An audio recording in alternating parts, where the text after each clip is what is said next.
Sahabat RKN, saat ini saya sudah berada di desa Tanjung Pasir, tepatnya di Kampung Sukamulya, di mana saya berada di hamparan tanah seluas 12 hektar kurang lebih. Tanah tersebut adalah tanah yang saat ini sedang mengalami sengketa, dan diduga mafia tanah ikut juga dalam proses sengketa tersebut.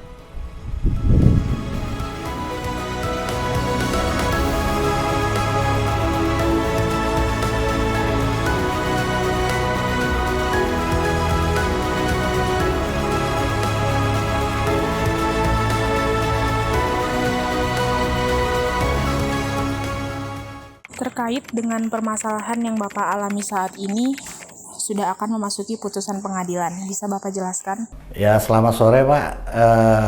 Pada kesempatan ini, saya akan mengucapkan banyak terima kasih kepada jajaran penegak hukum dalam hal ini proses di Metro Tangerang Kota dan Kejaksaan Negeri maupun Pengadilan Tangerang Kota juga, Pak. Sementara perjalanan kasus ini, yang selama saya jalani ini, hakim ini sementara objektif, Pak, dalam proses perjalanan perkara ini, Pak. Dan minggu kemarin tanggal 13 September 2022, JPU telah membacakan tuntutan, Pak, perkara yang sedang berjalan ini, Pak. Apa harapan Bapak ke depannya terkait dengan kasus ini? Ya, dalam hal ini saya selaku korban, ahli waris dari Digul, berharap hakim akan memutuskan di sidang berikutnya, Pak, secara objektif juga, Pak, berdasarkan bukti-bukti persidangan yang sebelumnya, Pak. Yang perlu kami tambahkan lagi, Pak, selain kami ada juga pihak ketiga yang menjadi korban dari perbuatan terdakwa ini, Pak. Terkait dengan pihak ketiga, apa sih yang Bapak harapkan?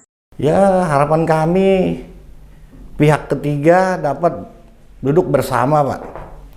Karena kami adalah sama-sama korban dari perbuatan terdakwa ini. Itu aja, Pak. Harapan kami ya biar secepatnya selesai, Pak. Permasalahan ini tidak berlarut-larut, Pak. Itu aja, Pak.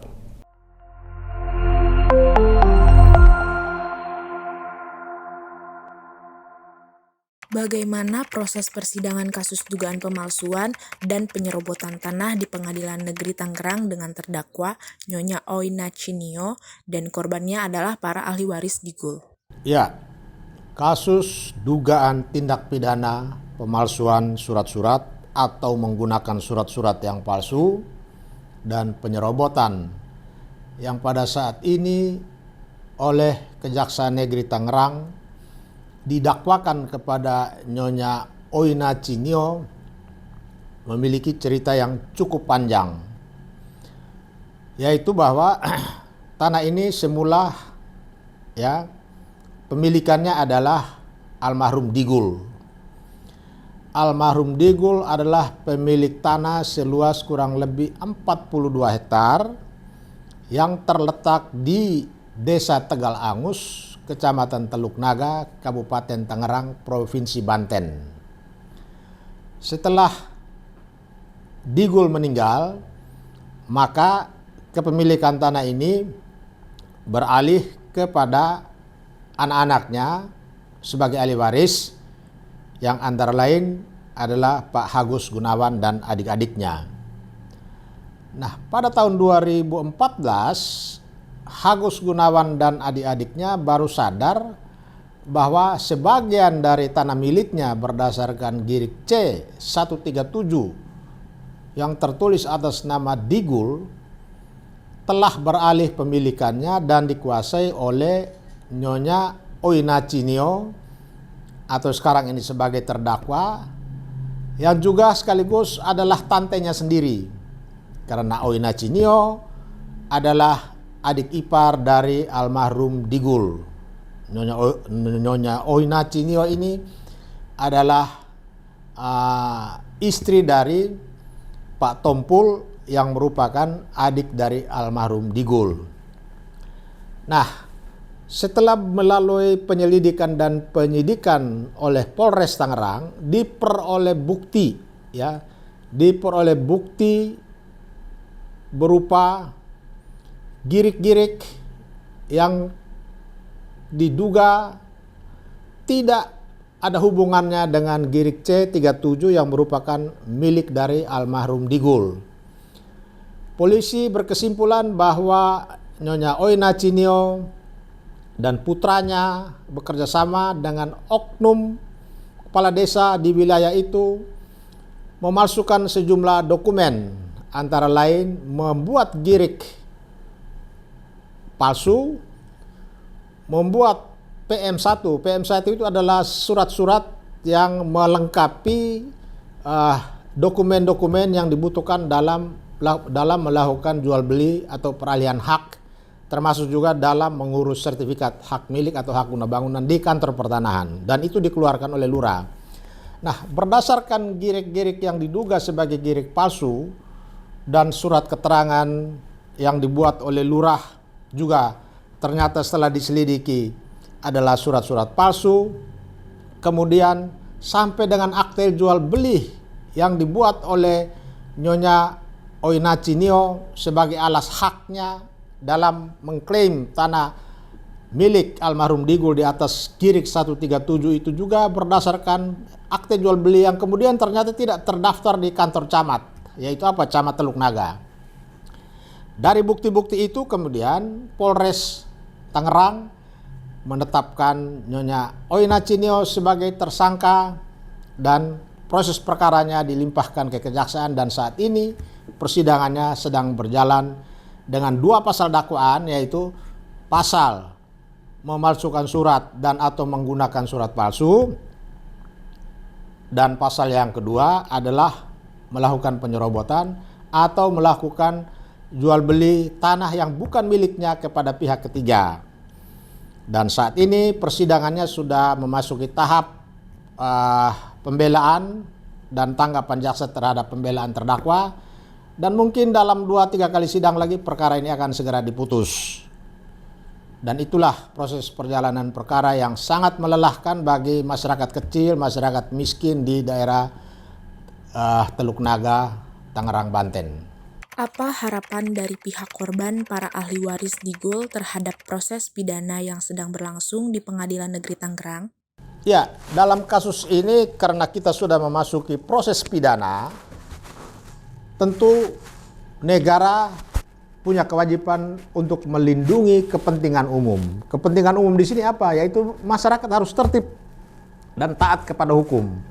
Ketika masyarakat tidak tertib dan taat kepada hukum, maka siapapun pelakunya tetap masyarakat sebagai orang yang dirugikan. Masyarakat merasa tidak nyaman, masyarakat merasa setiap saat kepentingan dan haknya terganggu oleh perbuatan-perbuatan, misalnya dalam kasus ini memalsukan barang surat-surat untuk mengalihkan barang milik orang lain kepada pihak ketiga. Dengan demikian, pertanyaan tentang siapa yang dirugikan dalam kasus ini, pertama yang dirugikan adalah kepentingan umum, kepentingan masyarakat di daerah Tangerang, khususnya Kecamatan Teluk Naga, yaitu perlindungan terhadap hak-hak masyarakat atas tanah. Yang kedua, pihak yang dirugikan di sini adalah para ahli waris almarhum Digul, yaitu Bapak Agus Gunawan dan adik-adiknya. Dan tentu yang tidak kalah pentingnya yaitu pihak yang dirugikan adalah pihak ketiga. Dalam hal ini pihak pengembang yang disebut-sebut sudah membeli tanah ini dari Nyonya Oina Chinio seluas kurang lebih 6 hektar. Nah, dalam kaitan dengan peralihan hak oleh Nyonya Oina Chinio kepada pihak pengembang, pendirian dari pihak ahli waris Pak Digul, yaitu Pak Agus Gunawan dan adik-adiknya, mereka menyadari bahwa pihak ketiga ini juga mereka tempatkan sebagai sama-sama korban, karena pihak ketiga ini adalah pembeli yang beretikat baik, sehingga secara hukum kepentingannya dilindungi, sehingga orang yang paling bertanggung jawab untuk mengembalikan kerugian masyarakat, kerugian para ahli waris Pak almarhum Digul, dan juga kerugian kepentingan pihak ketiga yaitu pengembang tentu adalah Nyonya Oina Chinio dan anak-anaknya.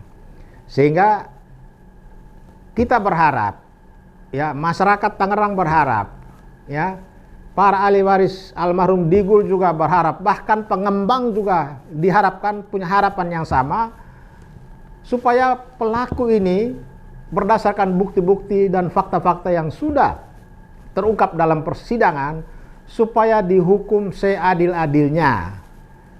Kita tidak minta terdakwa dihukum seberat-beratnya, ya, juga karena kita mempertimbangkan faktor usia. Tetapi kita minta diberikan hukuman yang seadil-adilnya. Seadil-adilnya itu apa? Bahwa memang ini fakta. Mereka telah melakukan dugaan tindak pidana pemalsuan, menggunakan surat palsu, dan menjual tanah milik almarhum Digul kepada pihak ketiga. Nah, itu harapan dari para ahli waris almarhum Digul, yaitu Agus Gunawan dan adik-adiknya. Jadi harapan mereka ini juga bukan harapan yang muluk-muluk, tetapi ini hal yang sangat realistis. Bahwa peristiwa pidana, kepentingan umum harus dikedepankan untuk dilindungi. Perlindungannya itu dengan cara apa? Proses hukum, adili, dan berikan sanksi hukuman sesuai dengan kesalahannya.